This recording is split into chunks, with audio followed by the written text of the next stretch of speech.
Добры дзень, шаноўныя калегі, тэма майго выступлення мастацкае сэнсаванне асобы і лёсу творцы ў рамане «Рэвізія» Андрэя Федарэнкі.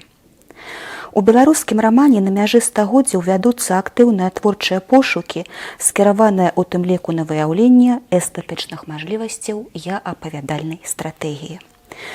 Прыгодніцкія элементы шырока выкарыстоўваюцца ў рамане «Рэвізія» Андрэя Федарэнкі, дзе прыём сну, паралельнага, часам канструктыўнага развіцця сюжэта, феномен раздвоення асобы галоўнага героя, пераважна суб'ектыўнае пісьмо выяўляюць адметную эстэтычную спецыфіку.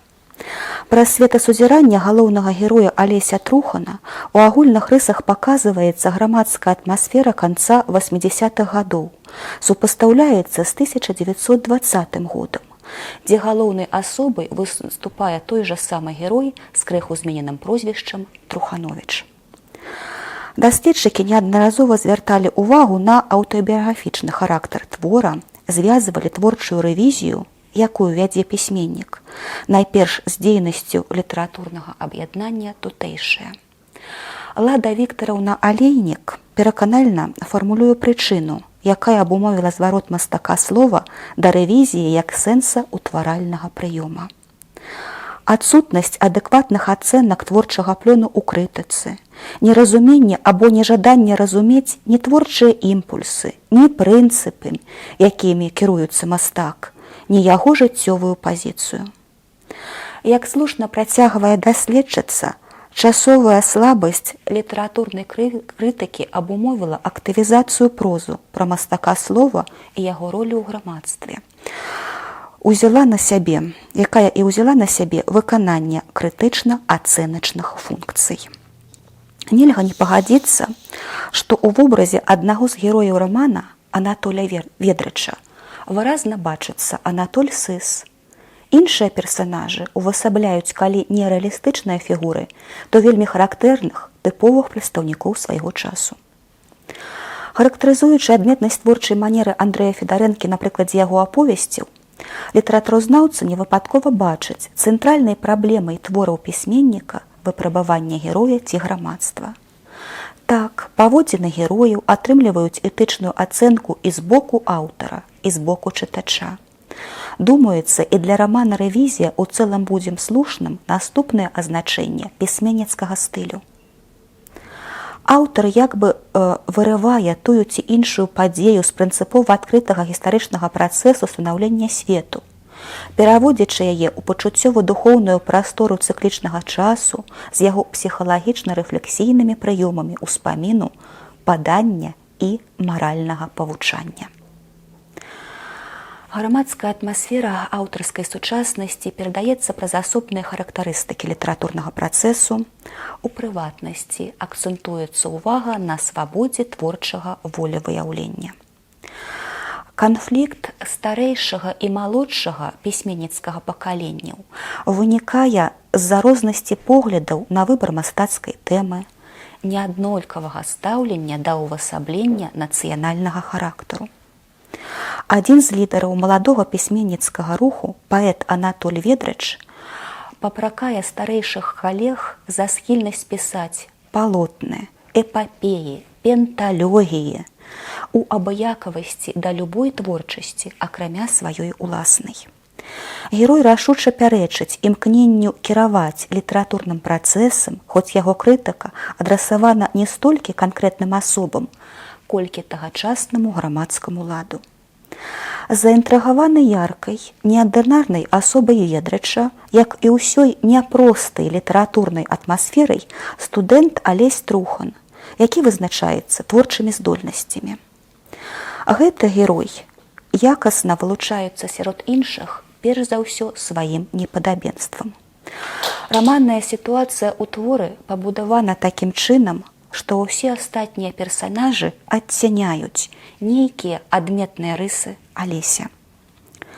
Літаратурным узорам для Трухана пакуль што патэнцыйнага пісьменніка выступае Ведрыч, які ў нейкай ступені прэтэндуе на ролю духоўнага аўтарытэту.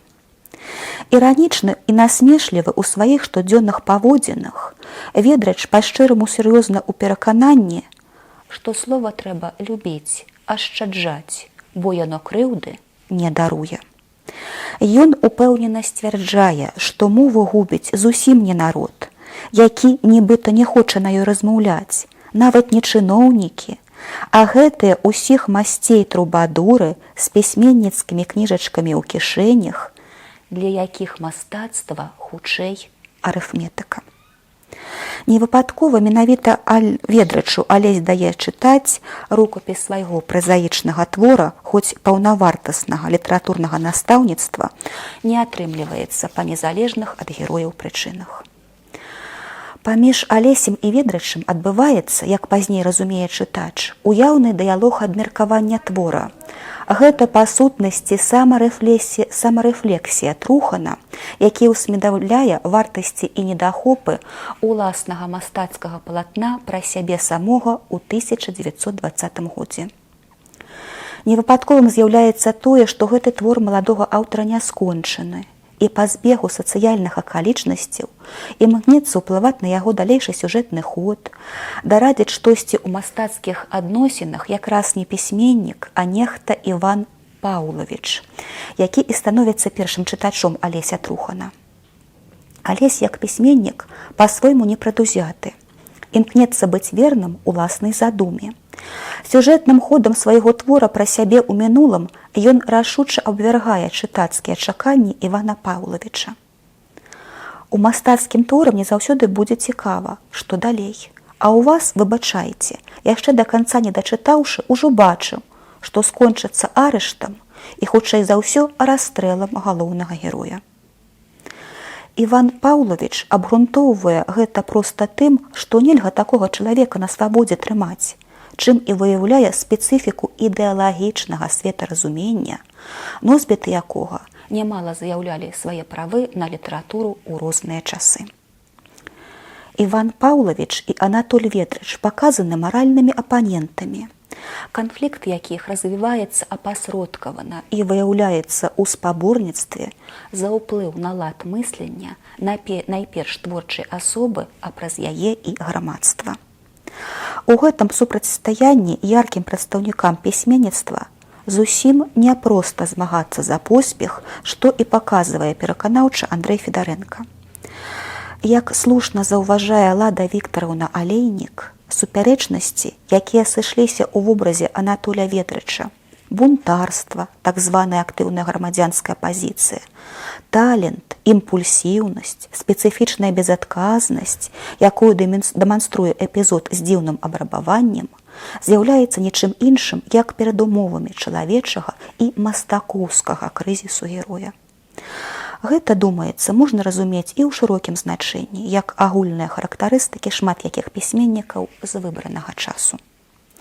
Іншасказальнасць, алюзіі і ремінісцэнцыі, цытацыя з вядомых твораў выяўляюцца на сэнсаўтваральным узроўні рамана і актыўна спараджаюць чытацкія асацыяцыі, што выступае яшчэ адным узроўнем інтэрпрэтацыі мастацкага палатна.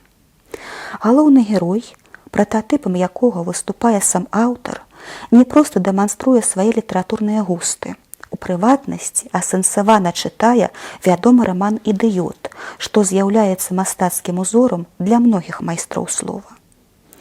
Некаторымі паводзінамі і ў некаторай меры светапогляднай пазіцыяй Алесь Трухан асацыятыўна нагадвае героя Фёдара Дастаеўскага.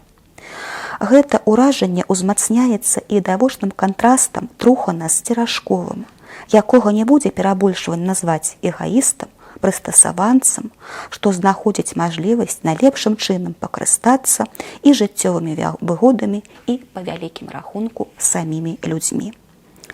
Паралельны сюжэт, дзе пра сузіранне нашым суайчыннікам апісваецца рэчаіснасць 1920 года, выступае не столькі фантасмагарычным прыёмам, колькі іншасказальным.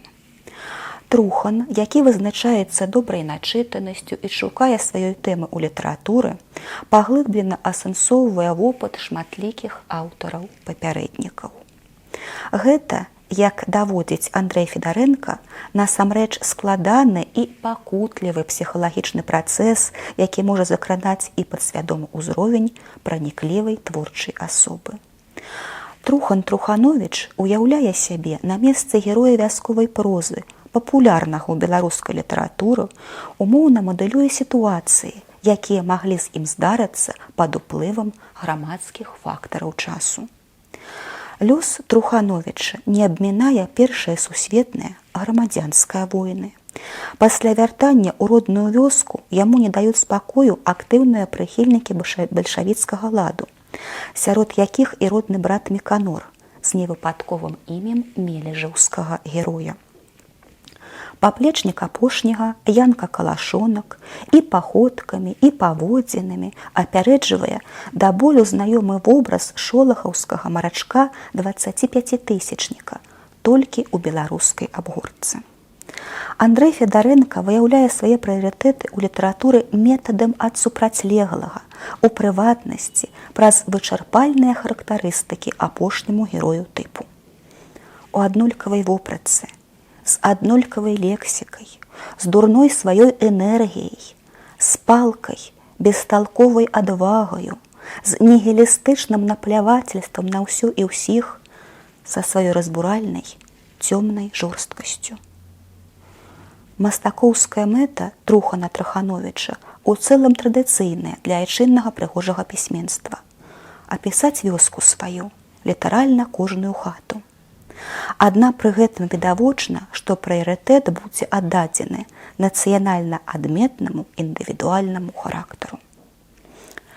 Такім чынам, Андрэй Федарэнка прыходзіць да хрэстаматыйнай высновы, што літаратурна павінна адлюстроўваць жыццёвую праўду. Труханович, які шчасліва пазбягае расстрэлу, не хоча болей жыць жыццём выбранніка, адчувае духоўную патрэбу зрабіцца як усе. Афарыстычна ёміста пісьменнік фармулюе сваё разуменне літаратуры як эгаізму, узятага ў рамку стылю. У гэтым выказванні пад эгаізмам маецца на ўвазе важкі прыярытэт у мастацкім свеце чалавечай асобы. Раман раскрывае складаную творчую лабараторыю, дзе чытачу паказваецца, як ідзе працэс пошуку і выспявання тэмы яшчэ да пачатку напісання твора. Апавядальная стратэгія ў рамане «Рэвізія» рэпрэзентуецца на стылі ўтваральным узроўні, выяўляе асацыятыўныя сувязі, іншасказальны змест. У выніку ствараюцца розныя варыянты інтэрпрэтацыі мастацкага палатна. Дзякую за ўвагу.